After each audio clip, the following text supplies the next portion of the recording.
This is the best place to be, Yeah. even when it's not beautiful out.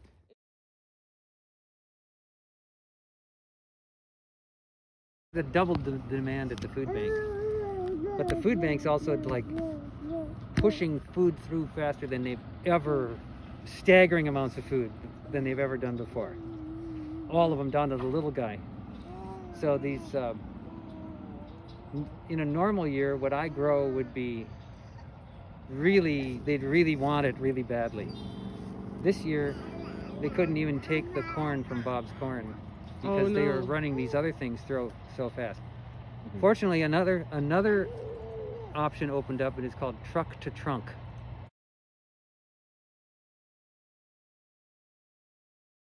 In the dairy industry, for example, there's like two streams for your product. One is retail at the grocery store. That went up 200%. Because all the restaurants and all of the cafes and the cafeterias at work, all that was shut. The other stream is the sort of institutional food, you know, the school lunches and the, you know, all the, just everything. all the, you know, all the restaurants and everything. All those dairy products, dead end. So if you were a farmer that was selling to that stream, you were tanked. Yeah. And if you're a farmer selling to the grocery store, I mean, I guess if they could, they would have allowed price gouging or something. Suddenly your milk is worth artificially way more than it ever was. Right. There's a shortage of that. And you can't just say, well, what can't we take these boxes of 50-gallon milk and just take them and pour them into the other? You can't quite do it that way. We started the East-West Food Rescue right down the road here. What precipitated it was there were Eastern Washington farmers that were just throwing out potatoes and then plowing under potatoes they'd already planted. Right. So there was an article about a guy planting potatoes, and then he was digging it up again and going to plant corn, and it was 245 acres. I forget what the article said pounds per acre was that he gets in or tons per acre, but I did the math on the article, and he potential in that 245 acres was 14 million pounds of potatoes. Wow. Okay. And that's not that much land.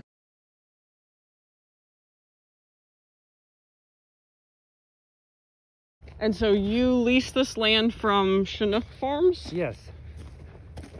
And who are they, or what do they Chinook do? Farms is really one guy, Eric Fritsch. Okay. He owns Fritsch Sawmill and he owns Chinook Lumber.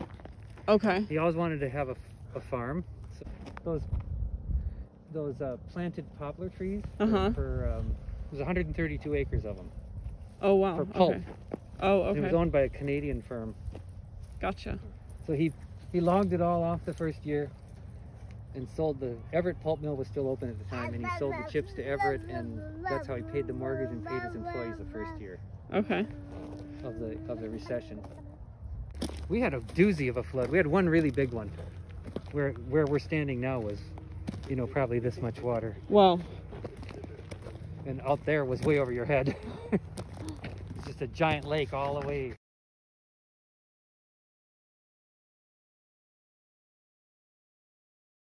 So you planted winter squash this year, and then what else did you We had green grow? beans. Several Oh, green successions of beans, okay. beans, a couple of successions of cucumbers for slicers.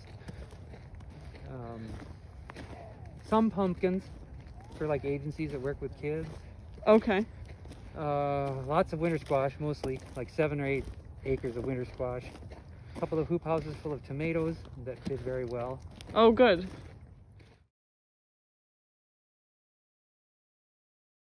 Oh, well, this year we've harvested about, well, over here we've harvested about 150,000 pounds. And on the other side of the river there's at least 500,000 pounds of beets out there. Wow. So we're sending, I think this is our third shipment going in. It goes about 40,000 pounds to a truckload. This field's mostly winter squash. Okay, so how many pounds of winter squash did you harvest? Oh, this year was a really rough year. We had a lot of weeds and we had some challenges, but I think I sent in about 75,000 pounds. But Wow. that's really, I mean, I could have sent a lot more in if I'd gotten ahead of the weeds better. But you know, we're not trying to make any money, so it's okay to fail a little out here.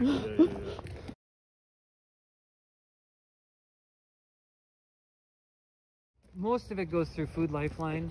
Okay, Food Lifeline. Yeah. Okay. There's weekly harvests out here by HopeLink Harvest.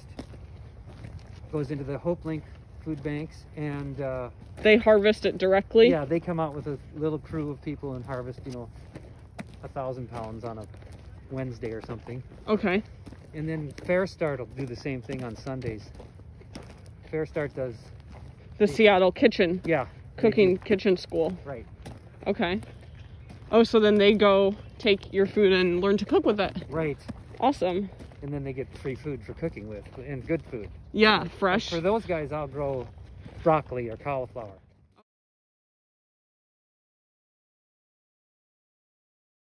We just had volunteers out here again, doing this the slow way. We just had some volunteers from church and other just From the church where you're a pastor? yeah. Okay.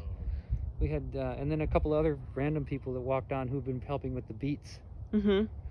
And we just did this by hand. And we got, these are 500-foot rows. We got almost 7 of them in, Okay. and there's 14 total.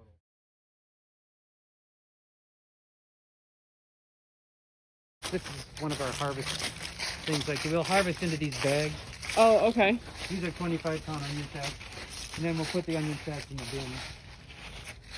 Nice. Volunteers help you with Yeah, this so type of when we thing? do this, then it comes to the food bank already in a portion for it to go out.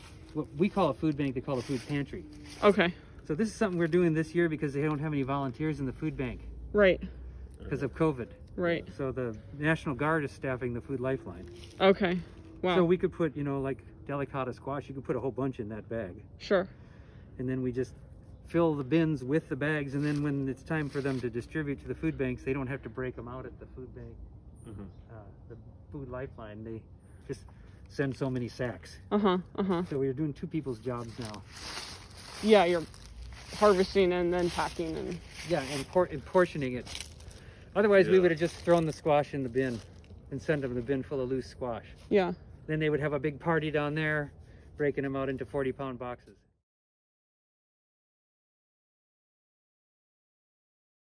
Any winter squash? Did we just pick these over at Bob's? Yeah.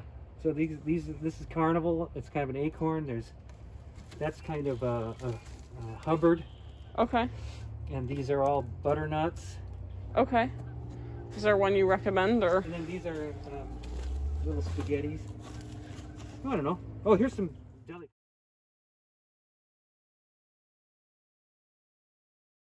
For the winter, Farmer Jim has many acres of beets planted. He wants our help to help beat hunger by organizing harvest parties through our church to do outdoor, socially distant farming. All ages are welcome to join.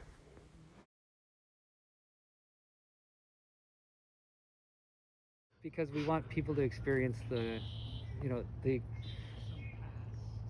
people say things when they're out there harvesting. They'll start remarking about the soil, or they start telling a story about their grandfather's farm, or they'll talk about the time they needed to go to the food bank or something. So it's a lot of conversation happens when you're just